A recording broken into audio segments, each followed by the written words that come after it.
நாளை நடைபெறப் போகிற இறுதிப் போட்டி T20 உலகக்கோப்பையினுடைய மிக முக்கியமான இறுதிப் போட்டி.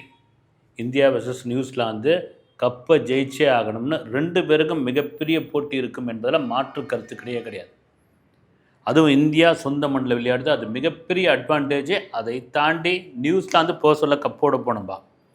ஏன்னா நியூசிலாந்து இந்த ஆட்டத்துக்கு, இந்த தொடருக்கு வர்றதுக்கு முன்னாடி ஏகப்பட்ட விமர்சனங்கள் இருந்தது. அவங்க ஃபாஸ்ட் பிச்சில் விளையாடுவாங்க, அவங்களுக்கு அந்த உள்ளூரில் விளையாடுறது தான் கரெக்டாக இருக்கும், வெளிநாடுகளில் நியூசிலாந்து அந்த அளவுக்குலாம் சரியாக இல்லை, இந்த மாதிரியான தொடர்ச்சியான விமர்சனங்கள் இருந்த பொழுதும் வந்தாச்சு. செமிஃபைனலில் சவுத் ஆப்பிரிக்காவுக்கு தண்ணி காட்டி உள்ளே வந்தாச்சு. மிக முக்கியமான ஒரு விஷயம், செமிஃபைனலில் சவுத் ஆப்பிரிக்காவுக்கு எதிராக ஆலன் அடித்த அந்த அடி இருக்குது பாருங்கள். கண்டிப்பாக ஆலனோட விக்கெட்டை எப்படியாவது வீழ்த்தி ஆக வேண்டும் அப்படின்ற முனைப்பில் இந்திய அணி மிக தெளிவாக இருப்பாங்க. அவருக்கு பூம்ரா எப்படி போடணும், ஹர்திக் பாண்டியா எப்படி போடணும், அவரை எந்த இடத்துல அடித்தா எங்கே கரெக்டாக விக்கெட்டை தூக்கலாம் அப்படின்ற மாதிரி வியூகம் கண்டிப்பாக அமைச்சிருப்பாங்க. இதெல்லாம் மீறி ஆலனும் அது முடிவு பண்ணியிருப்பார். நியூசிலாந்து டீமும் எந்த பவுலர் போட்டால் எப்படி ஆடலாம், எந்த லூஸ் பவுலுக்கு எப்படி தூக்கலாம், யார்கர் வந்தால் அதை எப்படி சமாளிக்கலான்ட்டு கண்டிப்பாக இருக்கும். இதுதானே போட்டி. இதெல்லாம் மீறி பக்கத்து நாடான பாகிஸ்தான் வீரர்களுக்கு உண்மையிலே குப்பு குப்பு குப்பு குப்புன்னு எரியும் உயரெல்லாம். ஒன்றுமே பண்ண முடியாது. இந்த பக்கம் பங்களாதேஷ்காரங்க புலம்பி தள்ளியிருப்பாங்க. ஏன் இவனுங்க அரசியல் சண்டையில் நம்மளை இந்த தொடரில் விளையாட வேணாம், அதை வேணாம், இதை வேணான்னு சொல்லிட்டு நினச்சிருந்தா நம்ம செமிஃபைனல் கூட வந்திருக்கலாமே அப்படின்ற எண்ணம் அவங்களுக்கு வந்திருக்கோம். அது வெளியே சொல்ல முடியாமல் மெல்ல முடியாமல் இருக்காங்க. பக்கத்தில் பாகிஸ்தான் வீரர்கள் என்னையா இப்படி நம்மளை பண்ணி ஓரமாக உட்கார வச்சுட்டாங்க, இதில் வேறு 10வது வரைக்கும் வேறு அபராதம் வேறு போட்டாங்க, 16 லட்சம் இந்திய ரூபாயில் அப்படின்னு. இதுதான் ஆஸ்திரேலியாவுடைய முன்னாள் கிரிக்கெட் வீரர் உஸ்மான் கவாஜா, அவர் பாகிஸ்தானுடைய வம்சாவளி. அவர் என்ன சொல்லியிருக்காருன்னா, நான் கூட இந்த விஷயத்தை கேள்விப்பட்டேன், பாகிஸ்தான் வீரர்களுக்கு, அதுவும் T20 உலகக்கோப்பையில் விளையாடின வீரர்களுக்கு அபராதம் போட்டிருக்காங்கன்னு. இதை நான் நம்பாமல் மறுபடியும் விசாரித்த பொழுது, அதன் பிறகு ஊடகங்களில் செய்தியாக வந்தபோது எனக்கு உண்மையிலே சிரிப்பாக இருந்ததுன்றார் அவர். அது கவலைப்படல, கோவப்படல, உண்மையிலே பயங்கர சிரிப்பாக இருந்தது.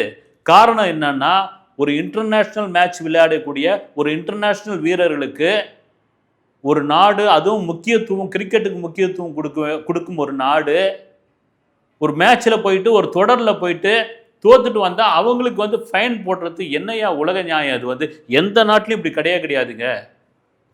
விளையாட்டில் மிகவும் பின்தங்கிய நாட்டில் கூட தன் சொந்த நாட்டு வீரர்கள் மீது ஃபைன் போட மாட்டாங்க தோத்துட்டா. இது செம்ம தமாஷா இருக்குது, இந்த தமாஷெலாம் எங்கே போய் முடியும்னு தெரியல அப்படின்னு அவர் ஒரு பக்கம் ஆதங்கத்தை கொட்டி தீர்த்திருக்காரு. இன்னொரு பக்கம் என்னென்னா, இந்த விஷயம் அப்படியே ஒரு நம்ம சொல்லிடுறோம் இல்லைங்களா, இந்த லோக்கல் செய்தித்தாள், local media, Ashok Nagar times, D நகர் டைம்ஸு, மாம்பழம் செய்தி அப்படின்லாம் நம்ம ஈஸியாக கடந்துடுறோம்ல. அதில் வர ஒரு செய்தி, குறிப்பாக அது மாதிரி நம்ம சாதாரணமாக நினைக்கிற ஒரு ஊடகத்தில் வருகிற ஒரு செய்தி இன்டர்நேஷ்னல் லெவல் எப்படி வேலை செய்யுது, இன்டர்நேஷ்னல் லெவலில் ஒரு தப்பை எப்படி கண்டுபிடிக்கிறது ஒரு சம்பவம்.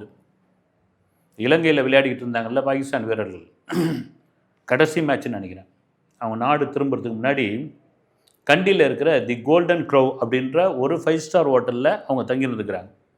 ஒவ்வொரு வீரர்களுக்கும் தனித்தனி அறை. அப்படி அவங்க மேட்ச் முடிச்சுட்டு தோத்துட்டு ஹாயாக ஒவ்வொருத்தர் ரூமில் இருந்திருக்காங்க. அப்போ அந்த ரூமை க்ளீன் பண்ணுறதுக்காக ஒரு பெண் வந்திருக்காங்க. ஒரு வீரருடைய ரூமை க்ளீன் பண்ண வந்தவொடனே அவருக்கு என்ன தோணுச்சு, ஏதுன்னு தெரியல, அந்த பெண்ணை போய் சீண்டியிருக்காரு.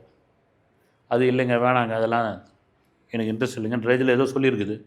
மறுபடியும் சீண்டியிருக்காரு. கொஞ்சம் ஓவராக சீண்டினோடனே அது ஒரு கட்டத்துக்கு அப்புறம் நிலைமை விபரீதமாகி போச்சு அப்படின்னு நினச்சி கதவை வேகமாக திறந்து ஓடி இந்த எமர்ஜென்சி கேமரா அப்படின்னு வாங்க அந்த கேமரா முன்னாடி ஓன்னு கத்தி அழுது ஒரு அலாரத்தை அடித்து, அதன் பிறகு ஓட்டல் நிர்வாகம் விஷயம் அவங்களுக்கு காதுக்கு போய் பாகிஸ்தான் அணியினுடைய மேலாளருக்கு அது தகவல் தெரிவிக்கப்பட்டு அவங்க பதறி அடித்து உள்ளே உட்காந்து பஞ்சாயத்து பேசியிருக்காங்க.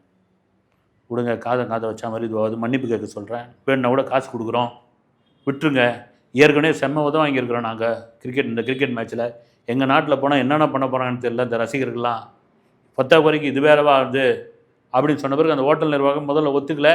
அப்புறம் அந்த பெண்ணு கடைசியில் கேட்ட பிறகு, இதை ஏன் ரொம்ப சாமானியமான என்ன வந்து ஒரு ஹோட்டலில் வந்து க்ளீன் பண்ணுற வர பொண்ணு என்னவாக இருக்கும் அது இலங்கையில், அது இலங்கை இருக்கிற நிலைமைக்கு வந்து சரி விட்டுருங்க, அந்த மேட்ரை விட்டுருங்க, பரவாயில்ல விடுங்கன்ட்டு நீங்கள் அதை வீரர் வந்து மன்னிப்பு கேட்டு விட்டாச்சு. இது என்ன நினச்சிட்டாங்க, ஊர் உலகத்துக்கு இந்த மேட்ரு தெரியாதுன்ட்டாங்க. அந்த பொண்ணுக்கிட்டையும் சொல்லிட்டாங்க, இது எங்கேயும் போய் சொல்லிடாதம்மா, ஒன்றும் நடக்கலைன்னு. ஆனால் அங்கே இருக்கிற ஒரு லோக்கல் மீடியா இது எப்படியோ ஸ்மெல் பண்ணிட்டாங்க. ஸ்மெல் பண்ணி அதை செய்தியாக போட்டாங்க. செய்தியாக போட்ட உடனே என்ன நினைப்பாங்க, இது என்ன ஒரு 10,000 காப்பி அடிப்பாங்க, இல்லைன்னா வந்து 1500 காப்பி அடிப்பாங்க இந்த பத்திரிகையை. இது என்னையா போய் வேலை செய்ய போகுதுன்னு நினச்சா, இது லோக்கல் நியூஸு, அப்புறமா வந்து டிஸ்ட்ரிக்ட் நியூஸு, அப்புறம் ஸ்டேட் நியூஸு, அப்புறம் இன்டர்நேஷ்னல் நியூஸ் அது மாறி போய் பெரும் பரபரப்பாகி போச்சு. பரபரப்பாகி இலங்கை போலீஸுக்கு அடடா இப்படி ஒரு சம்பவம் நடந்திருக்கு, நமக்கு தகவலே சொல்ல, குறிப்பாக கண்டி போலீஸுக்கு உடனே அந்த ஹோட்டல் மேலே, அந்த ஹோட்டல் நிர்வாகத்து மேலே அவங்க உடனே ஆக்ஷன் எடுத்திருக்காங்க. அந்நாட்டு கிரிக்கெட் வாரியம் ரொம்ப வருத்தப்பட்டிருக்கு, அந்நாட்டு ஜனாதிபதி வருத்தப்பட்டிருக்காரு. இங்கே பாகிஸ்தான் கிரிக்கெட் கவுன்சில் வந்து ஏன் இது மாதிரி போய் அஹிம்சை பண்ணுறீங்க நீங்கள், ஏன் உங்களுக்குன்னு சொல்லி அந்த வீரருக்கு அபராதத்தை மறுபடியும் விதிச்சிருக்காங்க. ஐசிசி தெரிஞ்சு அந்த வீரர் மீது நடவடிக்கை எடுக்கப்படும். ஐசிசி சட்டப்படி அந்த வீரரை நிரந்தரமாக கூட தடை செய்யப்படும்னு. சரி, அந்த வீரர் யார் அந்த வீரர் அப்படின்னா அதை தான் ரொம்ப சீக்ரெட்டாக மெயின்டைன் பண்ணியிருக்காங்க. சொல்லவே முடியாது போங்கன்ற அளவுக்கு அதை மெயின்டைன் பண்ணி அதை வச்சுருக்காங்க. இது ஒரு பக்கம் இருக்கும் பொழுது, இந்தியாவினுடைய நம்பிக்கை நட்சத்திரம், இந்தியாவினுடைய மிகப்பெரிய ஸ்டார் அப்படின்னு சொல்கிறதுல மாற்று கருத்து கிடையாது. குறிப்பாக நாளைக்கு ஃபைனலில் இந்த ஸ்டார் எப்படி கலக்க போகிறாரு, சஞ்சு சாம்சன் என்ன அடி அடிக்க போகிறாரு, என்ன மாதிரியான ஆட்டமாக இருக்கும், சரவடியாக இருக்குமா அப்படின்னு எதிர்பார்த்துட்டு இருக்காங்க. அவங்க அப்பா ஒரு பேட்டி ஒன்று கொடுத்துருக்காரு. என் மகன் விளையாடும் போது அந்த டிவி முன்னாடி போய் நான் உட்காந்துட்டு இறைவனிடம் ஒரு பிரார்த்தனை வைத்தேன். ஐயா, என் பையனுக்கு ஒரே ஒரு வாய்ப்பு, இந்த வாய்ப்பை கொடு, அவன் வாழ்க்கைக்கு, அவனுடைய வாழ்க்கையினுடைய திருப்பு முனையாக இந்த நாள் அமையட்டும், அவனுக்கு ஒரு சான்ஸ் கொடு, அவன் எப்படியாவது படிச்சு போயிடுவான், அவன் டீமுக்குள்ளே இதுக்கப்புறம் ஸ்ட்ராங் ஆகிட்டானா அவன் ஸ்டார் ஆகிடுவான், இந்த வாய்ப்பை கொடுங்கன்னு சொன்னேன். இறைவன் அதே போல் கொடுத்துட்டாருன்னு அவருடைய நம்பிக்கை. கண்ணீர் விட்டு அழுதேன். என் பையன் வந்து உலக லெவலில் என்னையும் என் குடும்பத்தையும் எங்கேயோ கொண்டு போயிட்டான் அப்படின்னு. உண்மையாகவே இந்திய ரசிகர்கள், இந்திய அணியே எங்கேயோ கொண்டு போயிட்டாப்புல சஞ்சு சாம்சன். குறிப்பாக அவருக்கு நிறைய பாராட்டுகள் குவிந்துக்கிட்டே இருக்குது. வந்து இன்னொரு பக்கம் சூரியகுமார் யாதவ், இங்கிலாந்து மேட்ச் கடைசி 3 ஓவரில் நான் உண்மையிலே வயிற்றில் புளியை கரைச்சிக்கிட்டு இருந்தது. எனக்கு வந்து மேட்ச் ஏறக்குறைய கையை விட்டு போயிட போகுதுன்ற லெவலில் நான் வந்து திக்குன்னு இருந்தேன். என்னையா ஆக போகுது, என்னையா இது மாதிரி வந்து செமிஃபைனலில் வந்து இப்படியாப்பட்ட ஒரு நிலைமை நமக்கு வரணுமா அப்படின்னு நினச்சிட்டு இருக்கும்போது கடவுள் அனுப்பின தூதராக பூம்ரா வந்தார். அதுதான் உண்மை. பூம்ரா எனக்கு வந்து கடவுள் அனுப்பின தூதர் மாதிரியே இருந்தார்.